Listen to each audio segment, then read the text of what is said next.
Hello dear CA warriors, this is Deepti and welcome back to my YouTube channel.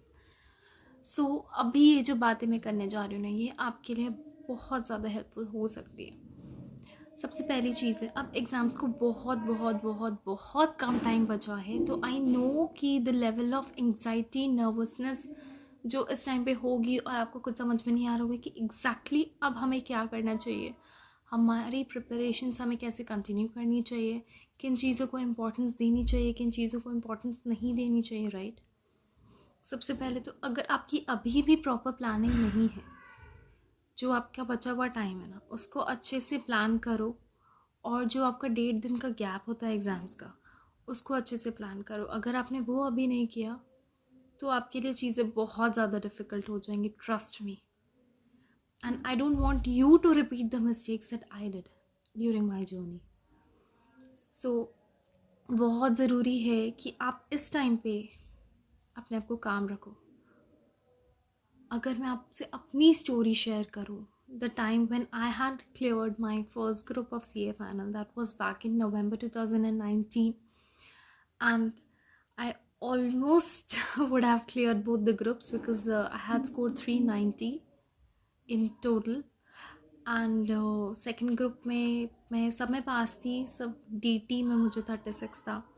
So I failed second group because of just 10 marks, and वो बहुत बड़ा shock भी था मेरे लिए, and because I always wanted to clear both the groups together. But वो जो time था ना, वो एक्चुअली मेरे लिए वो अटेम्प्ट थोड़ा सा ज़्यादा स्पेशल था, and it made me very strong. और मैं आपको ये इसलिए बता रही हूँ because that was a period when I had actually overcome depression. मतलब जो 2019 में मैंने अपना नवंबर का एग्ज़ाम्स दिया था, वो एक ऐसा पीरियड था जब मैं एक्चुअल में डिप्रेशन में थी। और उसका सबसे बड़ा रीज़न था कि मैंने जब May 19 में अपने एग्ज़ाम्स दिए थे ना, मुझे कहीं ना कहीं मतलब एक फीलिंग थी कि चलो मेरा एग्ज़ाम्स प्रोबेबली क्लियर हो सकते हैं, ठीक है। मेरा SFM का पेपर थोड़ा सा ख़राब किया था, नहीं तो मुझे श्योरिटी थी कि मेरा फर्स्ट ड्रिप को क्लियर हो जाएगा। एंड SFM एक ऐसा पेपर है यूजुअली मैं जिसमें कभी फेल नहीं करती हूँ, and I always score 50+ in it. But May 19 में रिजल्ट्स अपने SFM के ख़राब होने की वजह से मेरा फर्स्ट ग्रुप भी नहीं हुआ और सेकेंड ग्रुप के मार्क्स थोड़े से कम थे, तो वो उस वजह से मैं ऑलरेडी डिप्रेशन में थी। एंड इट वाज लाइक कि आई हैड अ कमिटमेंट कि मेरे को घर जाना है तो CA बन के ही जाना है। तो मुझे ये टेंशन होने लगी, अब मैं कब क्लियर करूँगी, कब घर जाऊँगी, कैसे जाऊँगी। एंड प्लस जो दिवाली का जो टाइम था, तो मेरे जो फ्लैटमेट्स थे ना, वो अपने घर गए हुए थे, एंड मैं अकेली थी बिल्कुल, एक 3 BHK फ्लैट में मैं अकेले ऑलमोस्ट 1 महीना। तो it was very very difficult for me to deal with that situation. बहुत ज़्यादा मुश्किल था। And every one I could see around me during that Diwali period was spending amazing family time. मेरी सोसाइटी में जितने लोग थे, I hardly spoke to any one. So it was a really bad phase for me, but all I knew was कि I have to overcome this all by myself। मुझे कुछ तो करना होगा, क्योंकि मुझे खुद को समझना पड़ेगा। सबसे पहली चीज़ है कि अगर आपको अपनी लाइफ की किसी भी सिचुएशन से निकलना है ना, उसके लिए सबसे ज़रूरी है कि आप खुद को समझो। अगर आप अपने आप को नहीं समझ सकते हो, आप अपने आप को उस सिचुएशन से नहीं निकाल सकते हो। आपको दुनिया की कोई भी एडवाइस, कोई भी ताकत, कोई काम नहीं आएगी अगर आप खुद अपने एंड से इनिशिएटिव नहीं लेते हो अपने आप को और अपनी लाइफ को चेंज करने के लिए। So all that use to come in my mind during that period was, पढ़ाई तो बिल्कुल नहीं होती थी। पढ़ने बैठो तो दुनिया भर के सारे ख्याल आते थे, और सारी नेगेटिव चीज़ें जो भी मेरे लाइफ में हुई, चाहे पर्सनल लाइफ में चाहे प्रोफेशनल लाइफ में, हर एक चीज़ याद आती थी जब मैं पढ़ने बैठती थी। सो उसके बाद I started to write down. This really help me a lot, I am telling you seriously.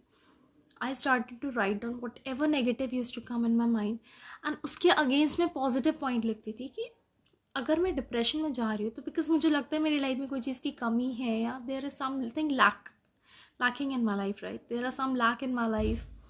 कुछ चीज़ें हैं जो मेरे अकॉर्डिंग नहीं हुई है। बट कई बार होता है कि बहुत सारी अनसीन ब्लेसिंग्स होती है हमारे लाइफ में, एंड हम उनको कभी नोटिस ही नहीं करते बिकॉज हम जो नहीं है ना उसको देखने की कोशिश करते हैं। तो I started to write down all those things that I did not had that made me depressed, and उसके against में all the things I had and I was really grateful for. और जब वो मैंने पढ़ना शुरू किया ना, मुझे जो जो याद आता था मैं वैसे वैसे लिखती जाती थी. And when I started to read it, it gave me so much of strength.